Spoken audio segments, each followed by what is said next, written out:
সুন্দর লাগে না তাড়াতাড়ি করার জন্য? যে আগে বলতে পারে তাকে আমার একদিন পর্যন্ত ধরে রাখছি, আমি চাইতেছিলামই না এই কাজটা করবো, এত আলসামি লাগে। এই জন্য আজকে 2-3 দিন ধরে এগুলো রেডি করে সব ডিপ ফ্রিজে ভরে রাখছি। ফাইনালি আজকে আর না করে পারলাম না, আজকে বের করছি। শোভন আর ইউকামনির কালকে রাত্রে আমার কাছে দুইজনে রিকোয়েস্ট করছে যে আম্মু আমরা আজকে পোলাও আর রোস্ট খাবো। তো সকালবেলা এগুলো সব কিছু রেডি করতেছি, রান্নাঘরে রোস্টের মাংস রেডি করছি। এখানে এই যে টক দই আনাইছি, এগুলো ফ্রিজে রেখে আসি, কারণ হচ্ছে টেবিলে একেবারে জায়গা না, পুরো টেবিলে একবারে ভর্তি। এই জন্য মাংস রেডি করছি এই যে। আর পেঁয়াজ ব্লেন্ডার করতে হবে। তারপরে এখানে এই যে গিলে কলিজা রয়ে গেছে, ওগুলো আমাদের আফাকে দিয়ে দিব, মানে গিলে কলিজা না, পা গলা। আর পেঁয়াজও ব্লেন্ডার করতে হবে, এগুলো নিয়ে যাই। মাংস এগুলো এখনো ধোয়া ফেলা করি নাই, এখন থাক, আরও পরে দেবো।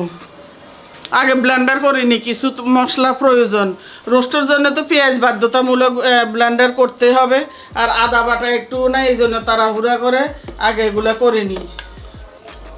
আর রান্না করতে বেশি অনেকক্ষণ লাগবে না। চুলের হাজারো সমস্যার একটাই সমাধান আমার হাতের বানানোতে। যাদের চুল পড়ে, যাদের নতুন চুল গজা না, যাদের মাথায় খুশকি আছে, এক কথায় সবকিছুর সমাধান। যারাই অর্গানিক তেলটি অর্ডার করেন না তারা কিন্তু খুব মিস করতেছে, এক্ষুনি অর্ডার করে ফেলো আমাদের থেকে। বিশ্বাস হচ্ছে না, একটা এলফ্যাক্টিও নিয়ে দেখতে পারো। কারণ হচ্ছে এক চুলে পোলাও, এক চুলে রোস্ট বসাই দেবো, আর অন্য কিছু করবো না। আমাদের সবাইকে কিন্তু তেল মশলা বেশি খাওয়া শোভনেরও একেবারে নিষেধ করে দিছে। শোভন ডাক্তার দেখাইছে, শোভনের গ্যাস ইদানিং এমন বাড়ছে, এখন শোভন ঘরে চাইতেছে সবার জন্য। আর আমার জন্য তো সব কিছুই ক্ষতি। এটা ফ্যাটি লিভার, তোমরা জানো ফ্যাটি লিভার তো সহজে ভালো হওয়ার কোনো জিনিস না এটা। তবে এখন আমার জন্য তো ক্ষতি, আমি কম মানতে চাই। এই জন্য শোভন চিন্তা করছে ওর যেহেতু হয়েছে এখন সবাই মানতে হবে। ঘরের মধ্যে কাঁচামরিচের তরকারি খাবো, তেল মশলা একেবারে কমাই দিব। দেখবা আমি কিভাবে শুরু করি, ওইভাবে যদি আমি শুরু করি রান্না করি, তোমরা নিজেরাও বলবা যে হারে আন্টি এগুলো কি খান, এগুলো খাওয়া যায়, তোমরাও বলবা। কিন্তু আসলে কিছু করার নাই, বাঁচার জন্য কিছু সবই করতে হয়।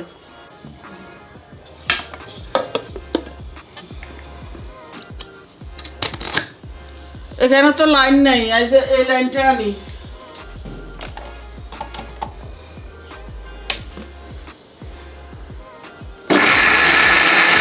সেকেন্ডে পেঁয়াজ ব্লেন্ড করা শেষ, কারণ পেঁয়াজের রু কম, পেঁয়াজের বেশি লাগে না। এখন আদাটা করে পেঁয়াজ আর আদা দিয়ে আমি রান্নার কাজটা শেষ করব।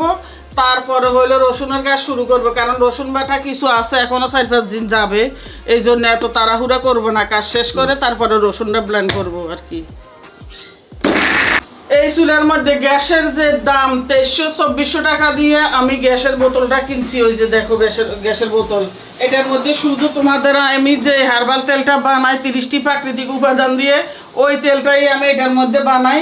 আর বাকিগুলো আমি এটার মধ্যে করার, মানে ইলেকট্রিক চুলার মধ্যে করার চেষ্টা করি। কারণ হচ্ছে যে দাম এইভাবে কিনা সম্ভব না। আর যদি যেটা না পারি ঠেকে তারপরে কিছু একটা করি। এই যে একটু আগে শোভনের জন্য একটা ডিম ভাজি, এই জন্য একটু করি। আর এটার মধ্যে ওদের আব্বুর জন্য চা বানাইছি, একটু বন্ধ আসিল দেখে তারপরে এই জায়গায় করছি। আর এখন রান্নার জন্য এই যে ফ্লাওয়ার চাল নিয়ে নিছি। তোমরা অনেকে আমার এই মালাটা দেখলে অনেকে অনেক কিছু বলো, যে হাসো, যে মালাটা দেখে খুবই ভালো লাগলো। আসলে এটা 35 বছর আগের এটা স্মৃতি আমার মায়ের। বিসমিল্লাহ। এখানে বেশি দিব না, কারণ একটু বেশি রান্না করলে ওটা আবার থেকে যায়, খাওয়া ওটা নষ্ট হয়, এই জন্য বেশি দিব না। আর এখানে চিকেনগুলো আমি সুন্দর করে করে নিছি, ধুয়ে পানি জড়ে নিছি। এখন হলে এটা প্যানটা গরম হয়ে গেছে, এখন এটার মধ্যে দিয়ে দিব। তেলের মধ্যে একটু লবণ দিয়ে সেটা দিয়ে দিই। ও এটার মধ্যে সব মশলা করে নিছি, এতদিন আসিল এক পটের মধ্যে সব মশলা, এখন এটার মধ্যে করে নিছি সব কিছু একবার একটার মধ্যে নিই, কারণ সব সময় এক জিনিস একরকম ভাল লাগে না। আর এটার মধ্যে এই যে আদা রসুন সব কিছু ভরে নিছি। দেখো এই পেঁয়াজ বাটা, আদা আর এই 2টা রসুন বাটা। সিস্টেমে কাজ করতে হয়, বোঝো না? গৃহিণীরা তো এমনই, শুধু আমি যে তা না, সবাই। তেল কম দিছি দেখো বাজার জন্য, মানে যত সামনের দিকে চিন্তা কর, আমি এতটুকু তেল দিয়ে রান্না করবো। আর কাঁচামরিচের ঝাল একটু পরে আমি ব্লেন্ডারে কাঁচামরিচ বেটে নিব, এতটুক জাল দিয়ে আমি রান্না করবো। আমার তরকারি দেখলে অনেকে কইবা যে এগুলো কেমনে খান। এগুলো হাঁটতে হাঁটতে বের হয়েছি কাল সন্ধ্যা, ওদের আব্বু আর আমি নিয়ে চলে আসছি। কারণ হচ্ছে এগুলোও আমার শোভনের সবার খাওয়া নিষেধ। ইউকামনি আর ওদের আব্বু আর লামিসা তাদের তো নিষেধ নাই। যাই হোক, তারপরে সতর্ক থাকা ভালো। তো তারা মাঝে মধ্যে একটু খিদে লাগলে টুকটাক খাবে, এই জন্য এগুলো নিয়ে চলে আসছি। তো এখন এই ডিব্বার মধ্যে ঢুকামু। আমি নিতাম না, ওদের আব্বু বলে সিরার মোয়া নেও, আমার খুব ভালো লাগে, খুব পছন্দ। আর নেই খুললে খাওয়া শুরু করছে। দেখো এটা সিরা খাইছে। কে খাইছে? কাল রাইতে খাও নাই? তারপর আঙ্গুলি খাইছে ওই যে এগুলা। ও সুবিন্যারে নিষেধ করার পরও সুবিন্যা যে মসমস একটা ওইটা আরো তো ওইটা দেখো। ওইটা ইয়া না, ওইটা না ওইটা স্বাস্থ্যসম্মত, ওইটা ভালো আছে। হ্যাঁ, বাট ওইটাও খাওয়া ভালো না। তারপরে বেছে বেছে খেতে হবে আর কি, যেটা স্বাস্থ্যসম্মত, যেটা নিজের জন্য ক্ষতি না, ওইভাবে বেছে বেছে খেতে হবে আর কি। এছাড়া তো আর উপায় নেই। এগুলা রাখি। এই যে এটা মসমসা, এটা কি জানি না। এটা ফার্মেসিতে ওষুধ আনতে গেছি, নিমকি টাইপের, কিন্তু মিষ্টি হালকা, হালকা মিষ্টি। এই হালকা মিষ্টি দেখেই আনছি, কারণ হালকা মিষ্টি ছাড়া এখন আমাদের ঘরে আর চিনি জাতীয় কিছু খাওয়া হবে না। এটার মধ্যে পোলাওটা ফ্রাই হয়ে আসছে। এটা দিছি ইলেকট্রিক চুলায়, মানে পোলাওটা দিছি ইলেকট্রিক চুলায়। তারপরে এদিকে দিছি হলো রোস্ট, তাড়াতাড়ি করার জন্য। নাহলে কিন্তু আমি এই দেরি হয়ে গেছে, অলমোস্ট অনেক দেরি হয়ে গেছে, এই জন্য চুলাইও দিছি। নাহলে তাড়াতাড়ির জন্য, নাহলে চুলাই দিতাম না যদি আস্তে আস্তে রান্না করতাম। এটাই দিছি কই মাছ, চিন্তা করছি দেশি কই মাছ কিছু ভাজা পোলাওর সাথে থাক, তাইলে আরও মজা হবে না। এত বড় ফটা ছিল তিনোটার নিচে দিয়ে দেখতেছি ফাটা। এখন ফাটা কিভাবে যে ফাটছে আমি নিজেও জানি না। আর এত বড় একটা আছে, এটা মানসুনের মানিছে মানসুর জন্য, কারণ মানসুর বিভিন্ন পিডার শুষ্নি এগুলা গরম পানিতে পরিষ্কার করে ওগুলো ডাকনা জাতীয় জিনিসে রাখতে হয়। তো এখন কি করার, এই জন্য আমি কি করছি, একবার বড় বলের মধ্যে সব রসুনগুলো ব্লেন্ড করে নিছি, এটার মধ্যে কিছু রাখছি, আর এটা হলো আদা।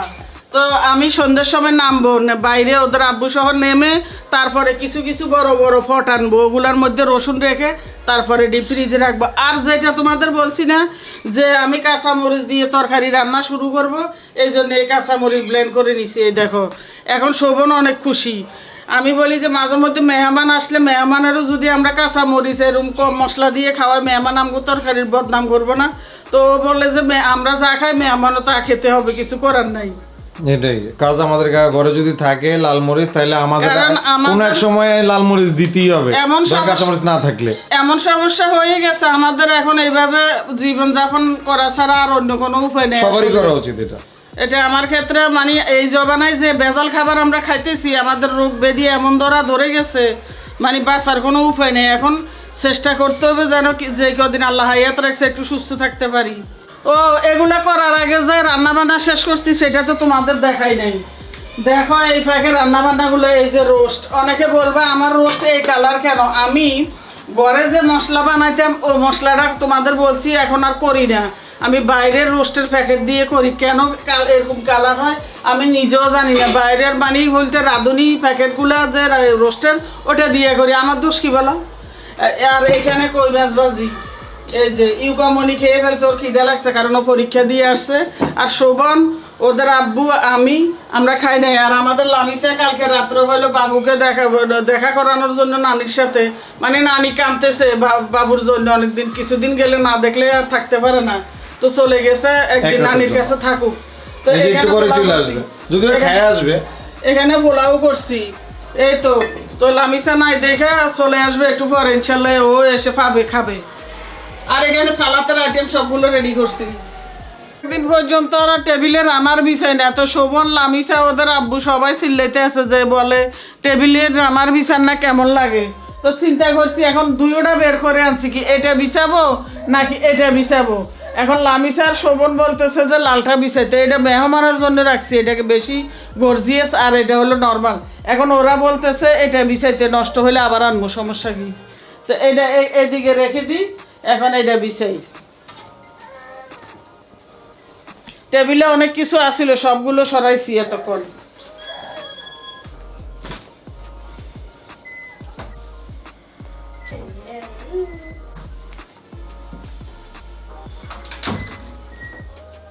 এখন দেখতে সুন্দর লাগে না? দেখো এই টবটার মধ্যে ফুলের মধ্যে ময়লা হয়ে গেছে, ধুলাবালি, কদিন পর পর ধুলাবালি বসে। এটাই হলো এগুলোর যে যত্ন করতে হয়, যে কত ঝামেলা, এগুলো রাখলেও জ্বালা, ঘরের মধ্যে পরিষ্কার রাখতে হয়, কাজ বেশি অতিরিক্ত বাইরে যায়। আমাদের কমেন্টে কালকে বলছি না ফিটার কথা, যে আগে বলতে পারো তাকে আমার বানানো হাত হার্বাল তেল ফ্রি দিয়ে দিব। তো মামনি তুমি একজন প্রথমে বলতে পারছো, কমেন্টটা কিন্তু স্ক্রিনে দিয়ে দিব, আর তোমার ডিটেলস ঠিকানা সব কিছু আমাদের দিয়ে দিও।